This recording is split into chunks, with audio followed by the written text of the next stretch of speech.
शाम के 7 बजे थे। गांव के दो युवक बरगद के नीचे बैठे आग ताप रहे थे। पहले के समय में गांवों में ठंड का एहसास कुछ ज्यादा ही होता था। अरे भाई, आज तू मछलियां पकड़ने नहीं गया क्या नहर की ओर? अरे भाई, आज इतनी ठंड है, कौन ही जाएगा? और ऊपर से उस नहर के पास जाने में भी डर लगता है। हाँ भाई, ये तो सही कहा। वहां किसी और की आवाज आती है, रोने की। वो आपस में बातें ही कर रहे थे कि तभी वहां अशोक त्रिपाठी जी आ गए, जो गांव के स्कूल में अध्यापक थे। वो देख, त्रिपाठी जी आ रहे हैं। मैं तुम्हें ही ढूंढ रहा था। अरे बैठिए त्रिपाठी जी। त्रिपाठी जी भी वहीं आकर बैठ गए और बातों का सिलसिला शुरू हो गया।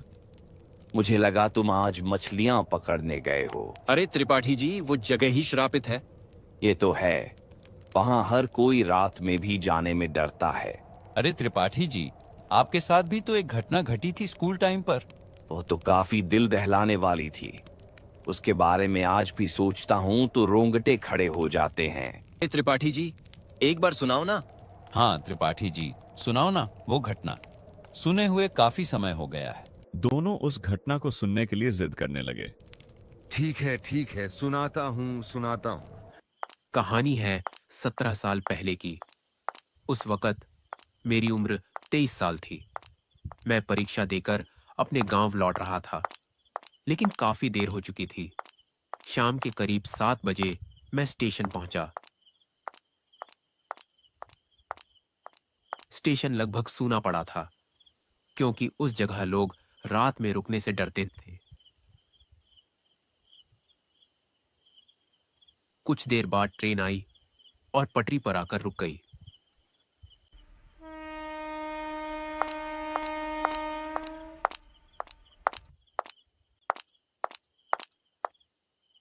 मैं अपने कोच में जाकर बैठ गया और ट्रेन के खुलने का इंतजार करने लगा।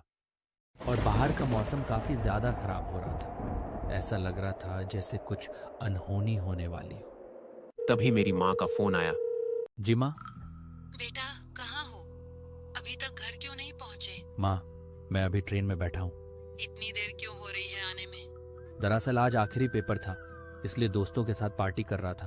बेटा, आते आते तो रात हो जाएगी, वहीं रुक जाना, सुबह निकल आना। अरे माँ, आप फिक्र मत करो, मैं जल्दी आ जाऊँगा, आप आराम करो।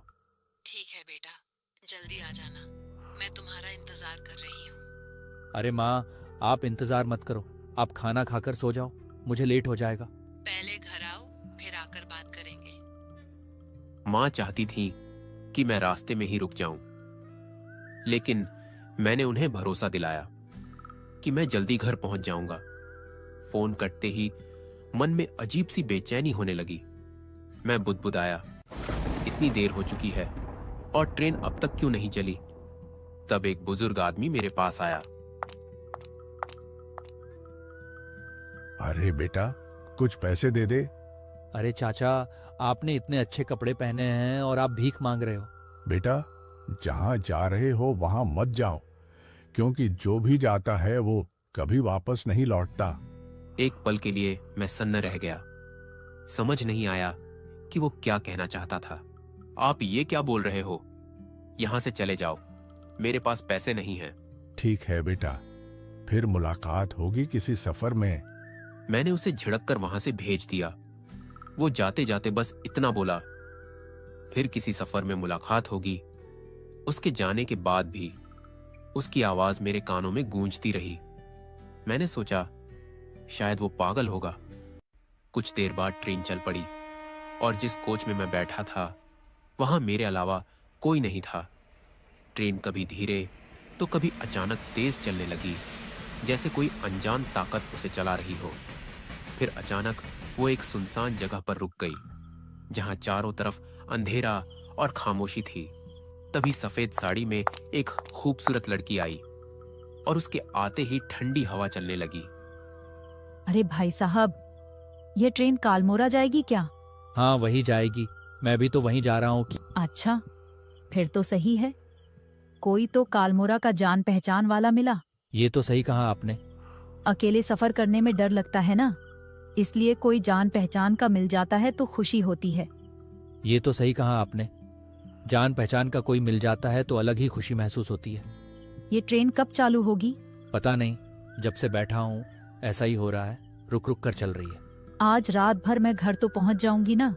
अब तो सब भगवान के भरोसे है। ऐसे आप कहाँ से आ रहे हैं? मैं तो रायपुर से आ रहा हूँ, आज मेरी परीक्षा थी। अच्छा, सही है। कुछ देर बाद ट्रेन चलने लगी और मैं ये पूछना भूल गया कि वो लड़की इतनी रात में कहाँ से आई थी, क्योंकि जब ट्रेन बीच जंगल में रुकी थी तभी वो चढ़ी थी। ट्रेन धीरे धीरे रफ्तार पकड़ती गई और पूरे कोच में बस मैं और वो खूबसूरत औरत थे। सच ही कहा है, कभी किसी की खूबसूरती पर नहीं जाना चाहिए। मैंने हिम्मत करके उससे पूछा, वैसे एक बात पूछूं, बुरा तो नहीं मानोगी आप? जी जी, पूछिए। बुरा क्या मानना इसमें? मैं बोल रहा था कि क्या आपकी शादी हो गई है? हाँ, हो गई। और एक बात बता दूं तो इस दुनिया में मेरा पति अब नहीं रहा। माफ करना, मुझे पता नहीं था। माफी क्यों मांग रहे हैं? जो आया है वो कल जाएगा। उसके चेहरे पर जरा भी उदासी नहीं थी, बल्कि एक अजीब सी निडर मुस्कान थी जिसे देखकर मेरी रूह तक सिहर गई। ट्रेन कभी धीमी तो कभी तेज चलती रही और करीब 3 घंटे बाद रात के 2:30 बजे अचानक फिर रुक गई। तभी कोच में अनाउंसमेंट गूंजी, कृपया सभी यात्री ध्यान दें, ट्रेन में तकनीकी खराबी के कारण यह ट्रेन आगे नहीं जा पाएगी।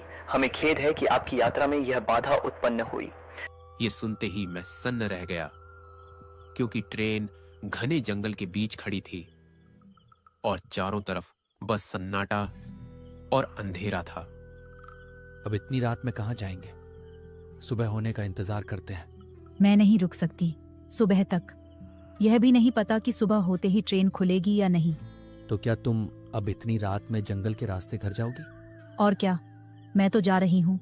बस 2 घंटे ही लगेंगे कालमोरा पहुँचने में। अरे रात के 1 बज रहे हैं, ऊपर से जंगल का रास्ता है। देखो भाई साहब, आपको डर लग रहा है तो आप मत जाओ, मैं जा रही हूँ। अच्छा ठीक है, चलो मैं भी साथ में ही चलता हूँ। वैसे भी हमें एक ही जगह जाना है। उस लड़की ने बिना डरे जंगल के रास्ते पैदल जाने का फैसला कर लिया। जब मैं बाहर आया तो देखा कि चारों तरफ घना अंधेरा था और मौसम भी बिगड़ चुका था। ऐसा लग रहा था कि इतनी रात में निकलना ठीक नहीं होगा। अरे, मौसम भी अब तो खराब हो रहा है। मुझे नहीं लगता कि इस खराब मौसम में जाना ठीक रहेगा। डर लग रहा है तो आप मत जाओ, मैं जा रही हूँ। अच्छा ठीक है, चलो मैं भी चलता हूँ। उस औरत की बातों पर भरोसा करना मेरी सबसे बड़ी भूल साबित हुई, क्योंकि चारों ओर अंधेरा, आसमान में चमकती बिजली, जंगल की रहस्यमयी खामोशी और तेज होती बारिश के बीच हम चलते रहे। बारिश की मोटी बूंदें शरीर में सुई की तरह चुभ रही थीं। तभी एक टूटी फूटी चाय की टपरी दिखी, जहां हम रुक गए और चारों तरफ फैले सन्नाटे, जंगल की आवाजों और अजीब माहौल के बीच बस बारिश के थमने का इंतजार करते रहे। लेकिन उस औरत के चेहरे पर कुछ ऐसा था जिससे साफ लग रहा था कि वह मुझसे कुछ छुपा रही है। वैसे आपने बताया नहीं कि आपका क्या नाम है और आप इतनी रात में कहाँ से आ रही थी? क्या करोगे जानकर? कौन से सफर के बाद हमें फिर से मिलना है? मैं तो कालमोरा बस किसी काम से जा रही हूँ। कुछ समय बाद वहाँ से चली जाऊंगी। अब इतने कम समय के लिए मुलाकात करने का क्या फायदा? ठीक है, मत बताओ। वैसे ये तो बता सकती हो कि कालमोरा किस लिए जा रही हो? मेरे पति वहीं से थे, उनकी वर्षी है, इसलिए वहाँ जा रही हूँ।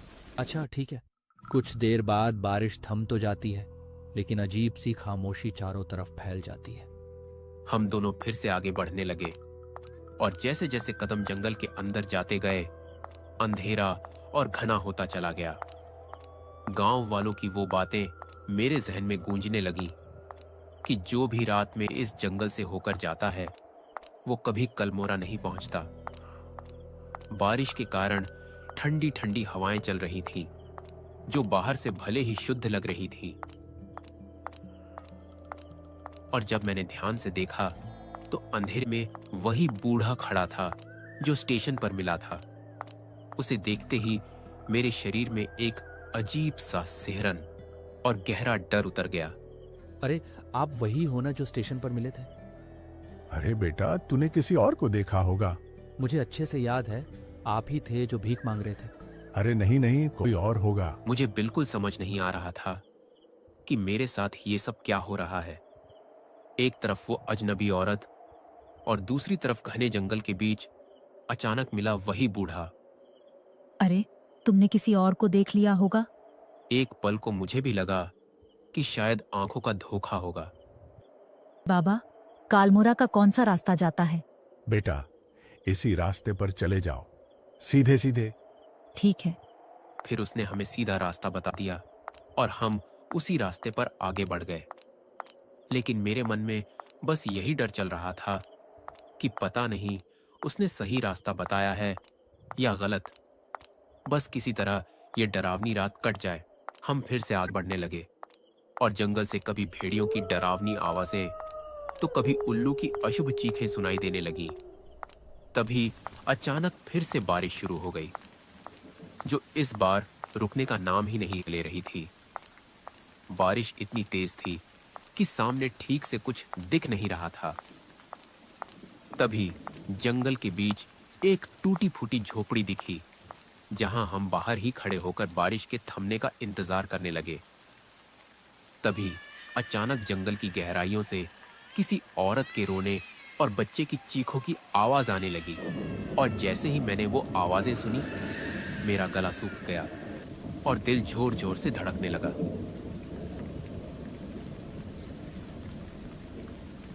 अरे, तुम्हें भी आवाजें सुनाई दे रही हैं क्या? हाँ, आवाज तो मुझे भी सुनाई दी। लगता है कोई मुसीबत में है। इतनी रात को इस जंगल में कौन औरत आई होगी? एक बार चलकर देखते हैं, क्या पता कोई मुसीबत में हो। मुझे समझ नहीं आ रहा था कि उस औरत के साथ जाना चाहिए या नहीं। जंगल में तेज बारिश हो रही थी, हर तरफ पानी की मोटी मोटी बूंदें गिर रही थीं।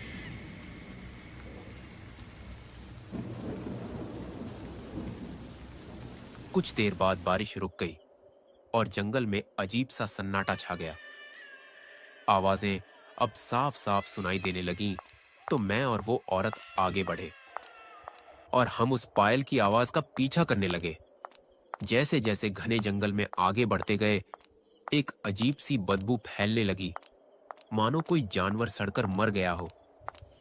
तभी पायल की छन छन सुनाई दी। अंधेरा और बिजली की कड़क बढ़ती गई। डर के मारे मैंने उससे कहा, अरे, मुझे कुछ ठीक नहीं लग रहा। मुझे नहीं लगता हमें अब आगे जाना चाहिए। कुछ देर तक कोई जवाब नहीं मिला, लेकिन पलट कर देखा तो वो गायब थी। तभी चारों तरफ औरत, बच्चे और पायल की डरावनी आवाजें गूंजने लगी। मैं जान बचाकर गांव की ओर भागा। रास्ते में फिर वही बूढ़ा दिखा, लेकिन मैंने उसे अनदेखा किया। मैं उन डरावनी आवाजों और उस बुजुर्ग को अनदेखा करते हुए आगे बढ़ता गया। तभी किसी की रोने की आवाज आई। पास जाकर देखा तो पेड़ के नीचे वही औरत थी। अरे, तुम यहाँ क्या कर रही हो और रो क्यों रही हो? पूछते ही वह जोर जोर से हंसने लगी। ने असली भेस में आ गई। ये नजारा देखते ही मेरी अंदर की रूह कांप गई। मैंने बजरंग बली का नाम लिया और अंधेरे में भागता चला गया। डर के मारे मैं भागता रहा और अगले दिन बेहोशी की हालत में रेलवे स्टेशन पर मिला। मेरा शरीर बुरी तरह जकड़ चुका था। कुछ भी महसूस नहीं हो रहा था। ऐसा लग रहा था मानो मुझे मिर्गी का दौरा पड़ रहा हो। गांव वालों ने मुझे घर पहुंचाया। जब मैं घर आया तो माँ को सारी बात बताई। माँ रोने लगी। उसके बाद मैंने कभी रात में सफर नहीं किया। पर वो बुजुर्ग कौन था?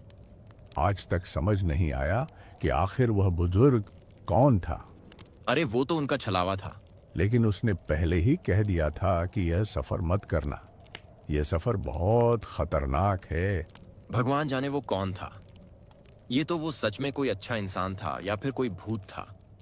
जरूरी नहीं कि सारे भूत बुरे ही हों, कुछ अच्छे भी होते हैं। अगर आपको ऐसी गांव वाली कहानियां पसंद हैं तो चैनल को सब्सक्राइब जरूर करें, ताकि वीडियो अपलोड होते ही सबसे पहले आपके पास पहुंचे। और हाँ, इस वीडियो पर 2000 लाइक्स आ गए तो मैं इसका नेक्स्ट पार्ट ज़रूर डालूंगा। और कमेंट ज़रूर करें कि नेक्स्ट पार्ट डालूं या नहीं।